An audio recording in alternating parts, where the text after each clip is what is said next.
টিনা আর রিনা দুই যমজ বোন তাদের মায়ের সাথে থাকতো।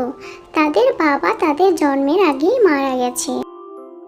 তোরা না একটু আগে খেলতে গেলি, তাহলে এত জলদি চলে আসলি যে? তোদের খেলা শেষ হয়ে গেল? আমাদের নতুন জামা কিনে দাও না। পাশের বাসার মিতাকে দেখলাম নতুন জামা কিনেছে, আমাদেরও কিনে দাও না। কতদিন হলো এক জামা পরে আছি। হ্যাঁ মা, আমাদের তো একটাও নতুন জামা নেই। আমাদের খুব মন চায় নতুন জামা পরতে, তুমি কিনে দাও না। তোদেরকে নতুন জামা কিনে দিতে কি আমার মন চায় না বল?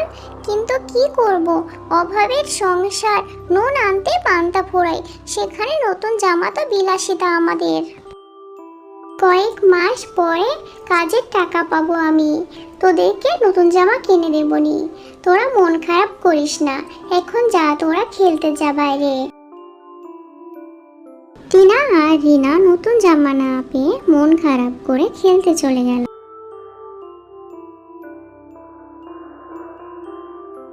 মেয়ে দুটোকে একটা নতুন জামাও কিনে দিতে পারি না, কি পোড়া কপাল আমার। মেয়ে দুটো মন খারাপ করে চলে গেল। মানুষের বাসায় কাজ করে যে দুটো টাকা পায় সেগুলো দিয়ে ডাল ভাত কিনতেই শেষ হয়ে যায়। মেয়েগুলোর আবদার কি করে মেটাবো আমি? কিরে, তোরা দুজনে ভাত না খেয়ে এভাবে বসে আছিস কেন? কখন খাবি ভাত তোরা? আজও ডাল ভাত? রোজ রোজ ডাল ভাত খেতে ভালো লাগে না মা।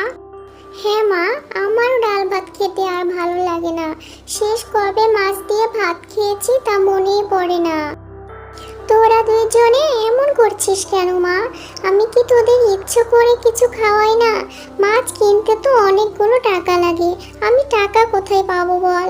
খেয়ে নে তোরা আজ, টাকা হলে আমি মাছ কিনে নিয়ে আসবো। টিনা আর রিনা মায়ের মুখের দিকে তাকিয়ে ডাল ভাতই খেলো। আমি কাজে যাচ্ছি, তোরা দুইজনে বাড়িতেই থাক, আবার কোথাও খেলতে চলে যাস না যেন। ঠিক আছে মা, আমরা বাড়িতেই থাকবো, তুমি তাড়াতাড়ি কাজ থেকে এসো।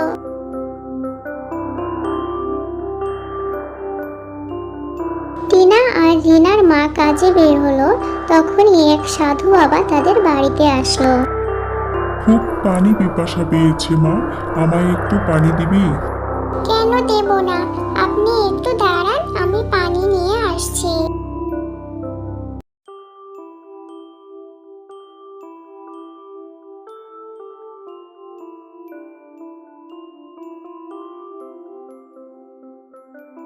আপনার হয়তো খিদে পেয়েছে, কিন্তু ঘরে কিছু নাই যে আপনাকে খেতে দেব, তাই শুধু পানিই দিলাম। আমার খাবার লাগবে না মা, আমার পানিতেই পেট ভরে গেছে। তোদের যে অনেক কষ্ট আমি তা জানি, আর তার জন্যই আমি এসেছি তোদের কাছে। আমি ওই পানির মগে মন্ত্র পড়ে দিয়েছি, ওই পানির মগ থেকে তোরা যা চাবি তাই পাবি। তারপরে সাধু বাবা সেখান থেকে চলে গেল। কি রে বোন, সাধু বাবা যা বলে গেল তা কি সত্যি?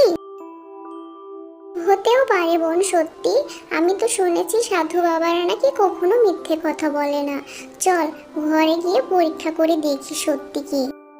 বোন, তুই আমাদের দুইজনের জন্য সুন্দর দুটি জামা চা মগের কাছ থেকে। আচ্ছা বোন, ঠিক আছে। মগ, তুমি আমাদের দুই বোনকে সুন্দর দুটি জামা দাও।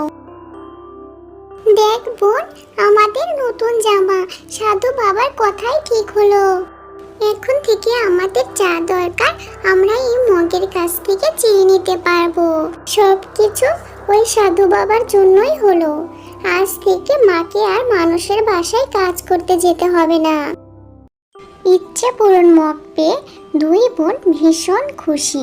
তারা মায়ের ফেরার জন্য অপেক্ষা করছিল। কি রে, তোরা দুইজনে নতুন জামা পরে আছিস? নতুন জামা কোথায় পেলি তোরা? কে দিল তোদের নতুন জামা? মা, আজ থেকে আমাদের কোনো অভাব থাকবে না। আমরা যা ইচ্ছা তাই খেতে পারবো, তা পড়তে পারবো। তোমাকে আর কষ্ট করতে হবে না, মানুষের বাসায় কাজ করতে যেতে আর হবে না মা। কি সব আবল তাবল বলছিস? তোর মাথা খারাপ হয়ে গেল নাকি টিনা? না মা, টিনা সত্যি কথাই বলছে। তুমি কাজে যাওয়ার পরে এক সাধু বাবা এসেছিল আমাদের বাড়িতে, আর তিনি এই ইচ্ছে পূরণ মগটা দিয়ে গেছে আমাদের। তোমার বিশ্বাস না হলে দেখো, ইচ্ছে পূরণ মগ। তুমি আমাদের অনেকগুলো টাকা দাও।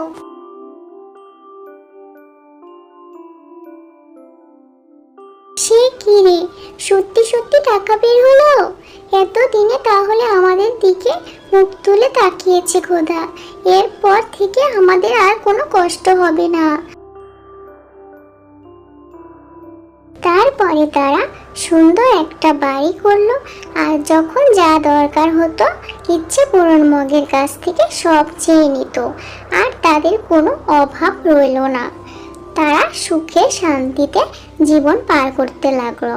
তোমাদের যদি গল্পটা ভালো লেগে থাকে তাহলে আমার চ্যানেলটা সাবস্ক্রাইব করে দাও আর লাইক কমেন্ট করে দাও।